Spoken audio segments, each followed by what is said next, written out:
Endlich, das wurde aber auch mal Zeit. So. Wo ist sie? Da. Oh, springen wir nicht mal schnell rein. Das ist das. Oh, scheiße, ist die schwer. Ich dachte, das wäre die Light-Version. Gucken wir doch mal rein. Ah. Ja, moin. Das KBD67 Lite ist neben dem EQ68, dem NK65, wohl eins der Einsteigerboards dieses Jahr für die Custom-Szene. Im 65% Format natürlich. Ich meine, für ein bisschen mehr als ein 100er, jetzt wenn man den Versand nicht rechnet, bekommt ihr hier ein solides 65% Gasket Mount im ANSI-Layout. Ja gut, ANSI, ich bin ja eher so ein ISO-Jünger, aber für die ISO-Fans, da haben wir am Ende noch was, keine Sorge. Aber dann schauen wir doch mal kurz rein. Zuerst mal kommt das Board in so einem richtig schönen Transport-Case an, so eine Tasche halt. Ich finde es relativ schick, auch innen drin vom Material her, und es ist sehr solide. Und wenn wir das Ganze mal öffnen, merken wir leider schnell, dass ich wohl im Moment nicht wirklich Zeit für Videos planen habe oder schneiden und so weiter, weil das Board ist schon fertig gebaut. Ignoriert das einfach. In einer der Tüten findet ihr neben den Füßen fürs Case dann auch noch zum Beispiel den Hex-Schraubendreher. Den braucht ihr für die Schrauben auf der Rückseite von dem Case, um das Case überhaupt aufzubekommen. Außerdem sind noch so Kleinigkeiten drin, wie zum Beispiel so Ersatzgaskets für den Silikon-Teil zwischen PCB und Platte. Ist außerdem noch ein Kabel dabei, aber das ist jetzt irgendwie nicht so fancy, weil das erinnert von der Optik her mehr an so ein altes Telefonkabel. Ich persönlich muss sagen, und habe ich auch schon in anderen Videos gesehen, dann doch lieber eins ohne Keulen, dafür so ein bisschen gesleeved, wie es viele USB-C-Kabel für Handys mittlerweile sogar haben. Aber egal. Das Board ist logischerweise auch dabei. Natürlich eigentlich ohne Keycaps und Switches, ne? Dafür aber mit den Stabilizern von KB Defense selber. Die haben die selber produziert. Und ihr bekommt noch die KB Defense Stabilizer Sticker dazu. Wer jemals einen Band-Aid-Mod gemacht hat, könnt ihr statt dem Band-Aid benutzen. Also unter die Stabilizer Housings. Und ja, ich finde, wie so ziemlich jeder andere auch, der sich auf das Board ausgelassen hat, die Schriftart unter dem Case ist einfach nur grauenhaft. Es ist, glaube ich, Comic Sans. Ich bin sowieso kein Fan von Comic Sans. Aber ganz ehrlich, da hätte ich mir lieber den Schriftzug gewünscht, der sowieso schon auf der Transporttasche drauf ist. Aber egal. Das Bauen vom Board ist relativ simpel. Ist halt ein Hotspot-Board, ne? Stabilizer-Luben, zusammenbauen, Switches rein, Keycaps drauf. Was man halt so macht. Deswegen seht ihr jetzt im Hintergrund so ein bisschen, wie ich das Board baue. Das Besondere ist hierbei, dass ihr neben der PCB und der Plate aus Polycarbonate und dem Case natürlich auch noch so einen Silikondämpfer bekommt. Der kommt zwischen PCB und Plate, wird da zwischendrin fixiert, indem beide aufeinander geschraubt werden und dient auch gleichzeitig so ein bisschen als das Gasket Mount von dem ganzen Board.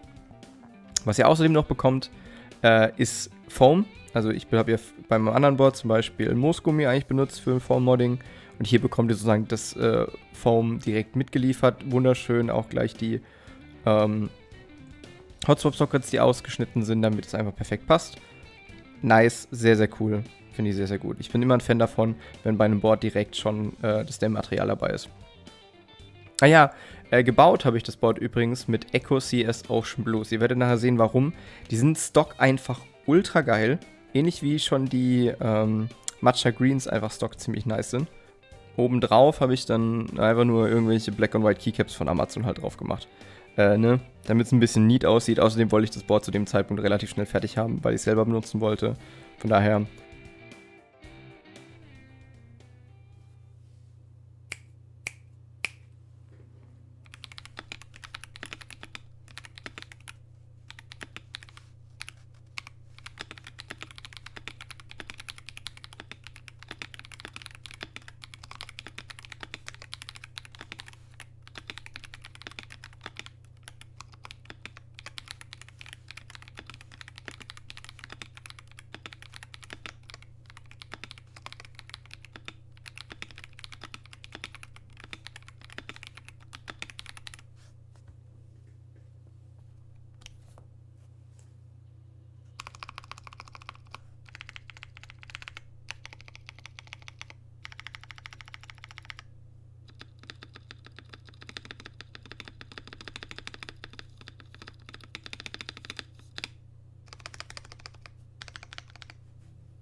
Oh, die Echos hier ist auch schon bloß Klingstock einfach richtig gut.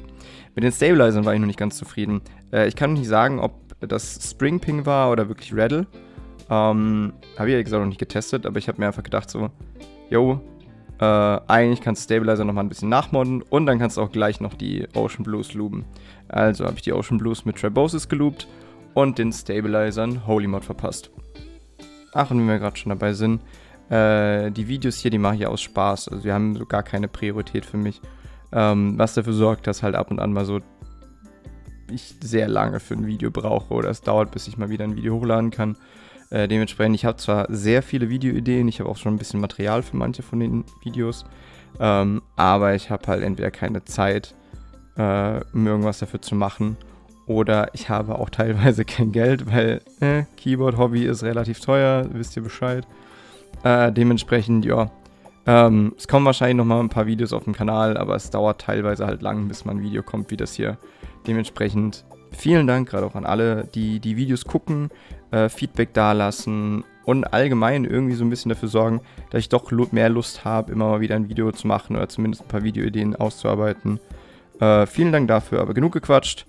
Auf geht's zum Soundtest.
Ey, jetzt ohne mich selbst loben zu wollen. Aber die Tastatur klingt richtig gut. In echt klingt sie sogar noch einen Ticken besser. Der Holy Mod hat richtig viel rausgehauen bei den Stabilizer. Kein Rattling, kein gar nichts. Die sind einfach wundervoll. Die Switches, die haben sich vorher schon gut angehört und angefühlt, aber jetzt sind sie einfach noch auf einem ganz anderen Level. Die Tastatur macht einfach jetzt so viel Laune beim Tippen für mich und auch lustigerweise für Leute, die mit Tastaturen eigentlich nichts am Hut haben, wenn ich das denen zeige. Also das ist schon sehr nice. Ihr merkt, ich bin auch hyped, weil ich nicht gedacht hätte, dass ich mit der ANSI-Tastatur so unfassbar viel Spaß habe. Ich hau beim Tippen trotzdem immer noch neben das Enter, es landet immer wieder ein Hashtag in meinen Sätzen drin. Scheißegal, die Tastatur macht so viel Spaß zu tippen. Wer von euch jetzt genauso hyped ist auf die Tastatur wie ich, aber noch weniger als ich mit ANSI leben kann und sich denkt so, ANSI, nee, du, oder einfach beim letzten Run vom KBD67 Lite nicht zugreifen konnte, keine Sorge, es wird einen dritten Run geben vom KBD67 Lite. Und das Besondere dabei ist, abgesehen von den mehr Farben, die wir jetzt bekommen, das neue KBD67 Lite soll auch ein PCB mit einer Hot-Swap-ISO-Variante haben.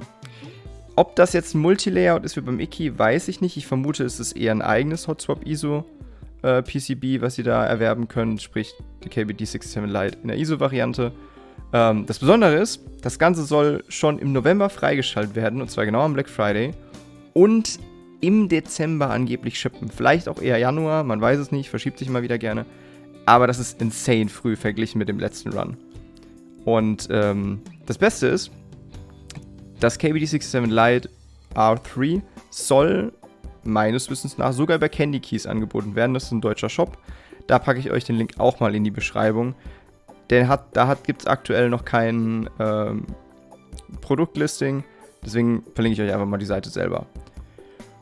Und wenn ihr der Meinung seid, das KBD67 Lite ist so nice, das will ich am liebsten jetzt sofort haben. Wisst ihr, was ihr sofort haben könnt?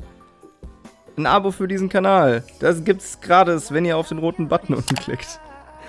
Und wenn ihr dann schon mal dabei seid, dann gebt doch dem Video gerade einen Daumen nach oben. Würde mich auf jeden Fall freuen. Und wenn ihr Bock habt, dann sorgt halt dafür, dass das Glöckchen noch klingt und aktiviert.